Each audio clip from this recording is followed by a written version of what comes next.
time, didn't have the technology, you know, I didn't have the right manager, didn't have the Supreme Court.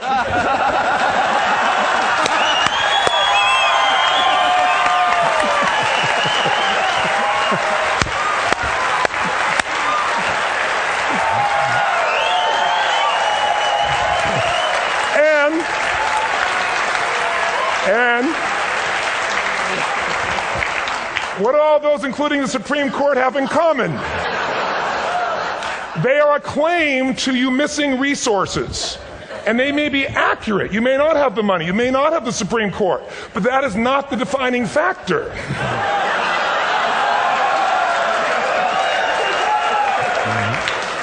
And you correct me if I'm wrong. The defining factor is never resources, it's resourcefulness. And what I mean specifically, rather than just some phrase, is if you have emotion, human emotion, something that I experienced from you day before yesterday at a level that is as profound as I've ever experienced, and if you'd communicated with that emotion, I believe you would have beat his ass and won.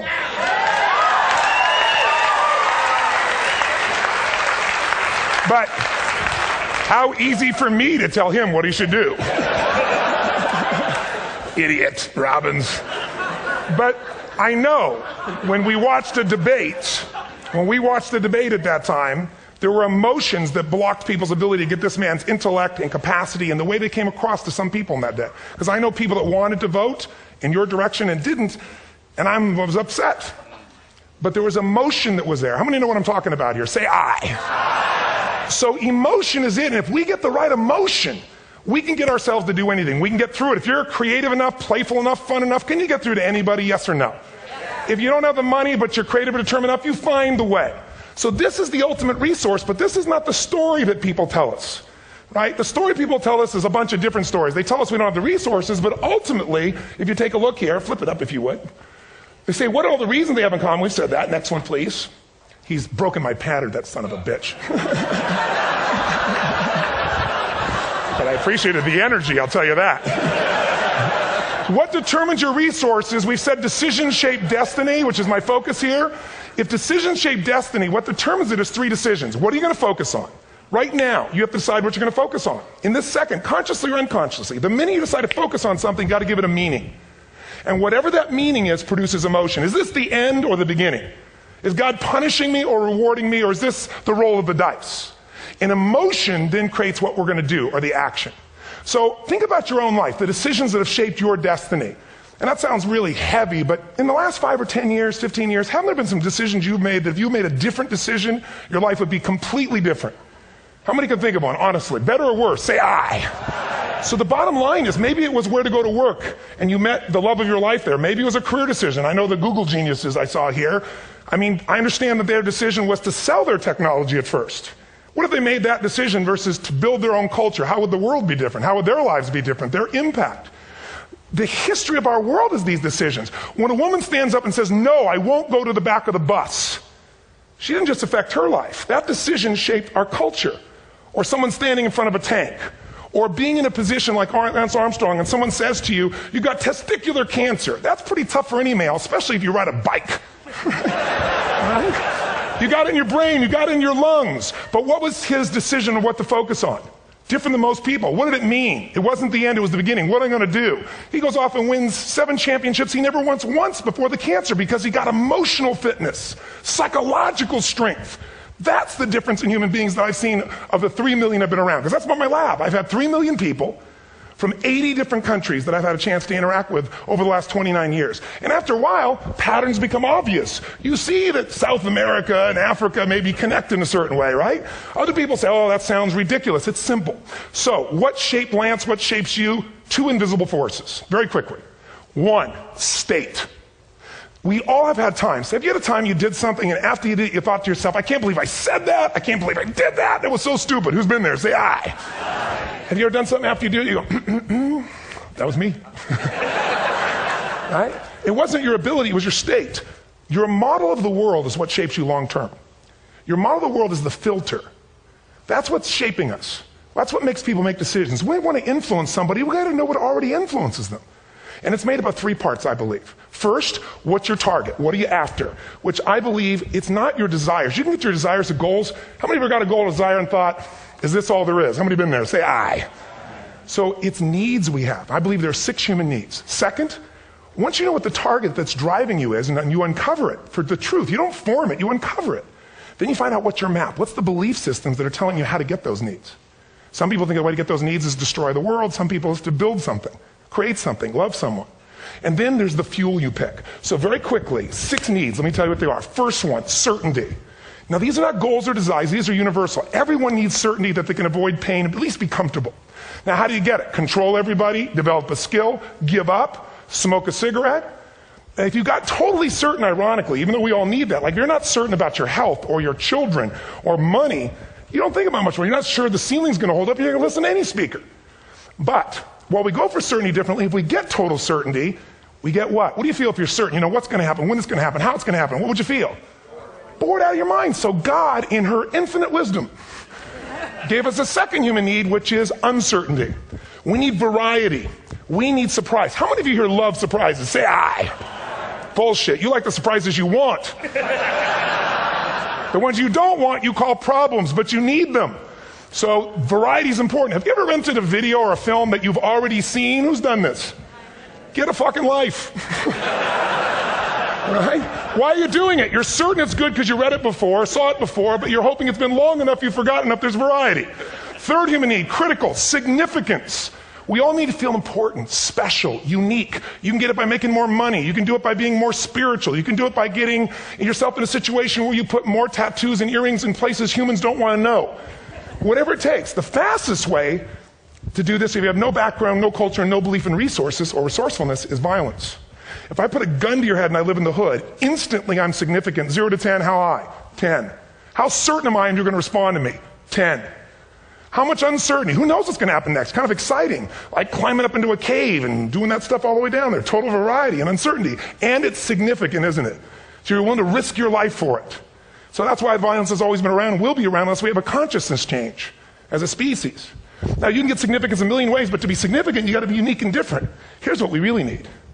Connection and love, fourth need. We all want it. Most people settle for connection because love's too scary.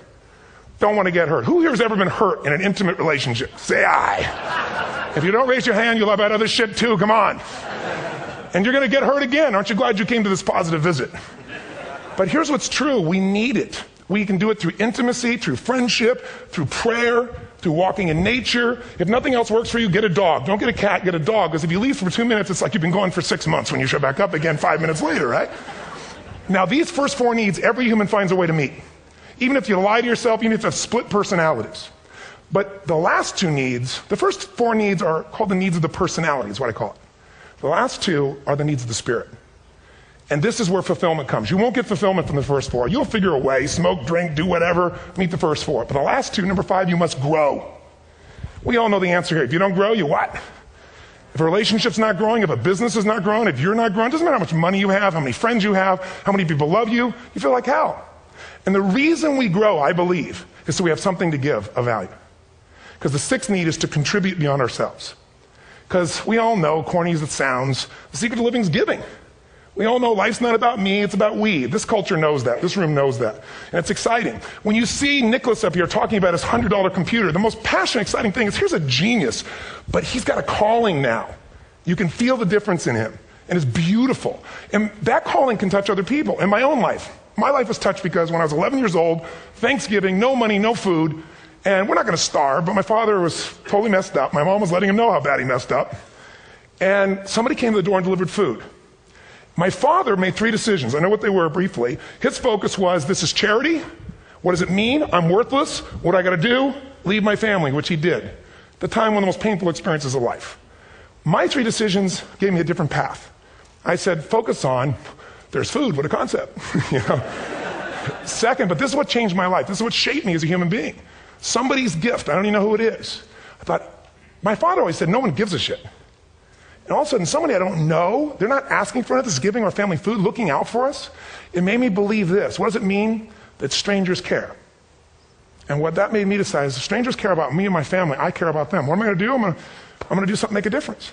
So when I was 17, I went out one day on Thanksgiving. It was my target for years, have enough money to feed 2 families. Most fun thing I ever did in my life, most moving. Then next year I did 4. And I didn't tell anybody what I was doing. Next year, 8. I wasn't doing it for brownie points, but after 8, I thought, shit, I could use some help.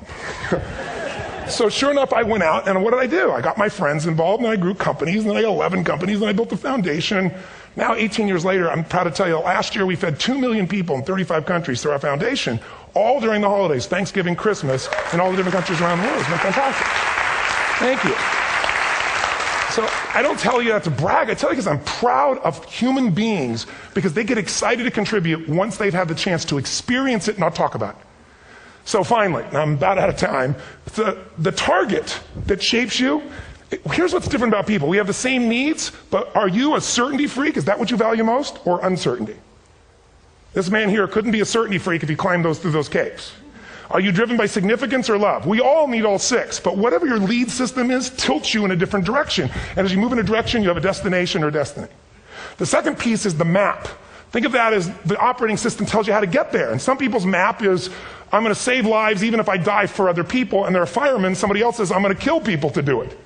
They're trying to meet the same needs of significance, right? They want to honor God or honor their family, but they have a different map. And there are 7 different beliefs. I can't go through them because I'm done. The last piece is emotion. I say one of the parts of the map is like time. Some people's idea of a long time is 100 years. Somebody else says is 3 seconds, which is what I have. And the last one I've already mentioned that felt you. If you got a target and you got a map, and let's say, I can't use Google because I love Macs, and they haven't made it good for Macs yet. So if you use MapQuest, how many have made this fatal mistake of using MapQuest at some time? You use this thing and you don't get there. Well, imagine if your beliefs guarantee you can never get to where you want to go. The last thing is emotion. Now, here's what I'll tell you about emotion. There are 6,000 emotions that we all have words for in the English language, which is just a linguistic representation, right? It changes by language. But if your dominant emotions, if I have more time, I have 20,000 people or 1,000, and I have them write down all the emotions that they experience in an average week. And I give them as long as they need. And on one side, they write empowering emotions, the other is disempowering. Guess how many emotions people experience? Less than 12. And half of those make them feel like shit. So they got 5 or 6 good frickin' feelings, right? It's like they feel happy, happy, excited, oh shit, frustrated, overwhelmed, depressed. How many of you know somebody who no matter what happens finds a way to get pissed off? How many know somebody like this? Or no matter what happens, they find a way to be happy or excited. How many know somebody like this? Come on. When 9/11 happened, and I'll finish with this, I was in Hawaii. I was with 2,000 people from 45 countries. We were translating 4 languages simultaneously for a program that I was conducting for a week. The night before was called Emotional Mastery. I got up, had no plan for this, and I said, we had all this fireworks, I do crazy shit, fun stuff. And then at the end I stopped, and I had this plan I was going to say, but I never do what I'm going to say. And all of a sudden I said, when do people really start to live? When they face death.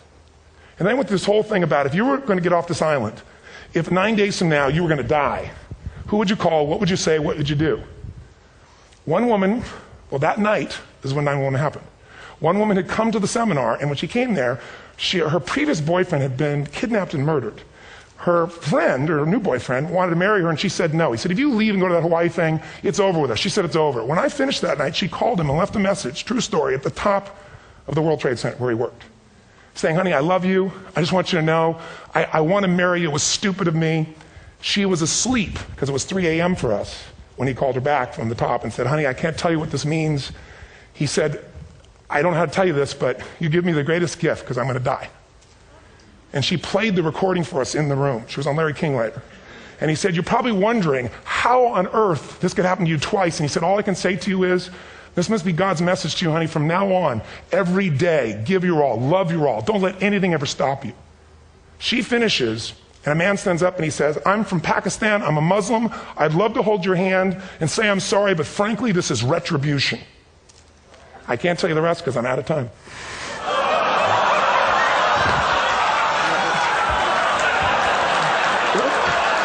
Are you sure? Finish the story. 10 seconds. 10 seconds. No, I want to be respectful. 10 seconds. All I can tell you is I brought this man on stage with a man from New York who worked in the World Trade Center, because I had about 200 New Yorkers there. More than 50 lost their entire companies, their friends, marking off their Palm Pilots. One financial trader, this woman made of steel, bawling. 30 friends crossing off that all died. And what I did to people is said, what are we going to focus on? What does this mean, and what are we going to do? And I took the group and got people to focus on, if you didn't lose somebody today, your focus is going to be how to serve somebody else. There are people, one woman got up and she was so angry and screaming and yelling. She wasn't from New York, she's not an American, she doesn't know anybody here. I said, you always get angry. She said, yes. Guilty people got guilty, sad people got sad. And I took these two men and did what I call an indirect negotiation. Jewish man with family in the occupied territory, some New York who would have died if he was at work that day. And this man who wanted to be a terrorist, and made it very clear.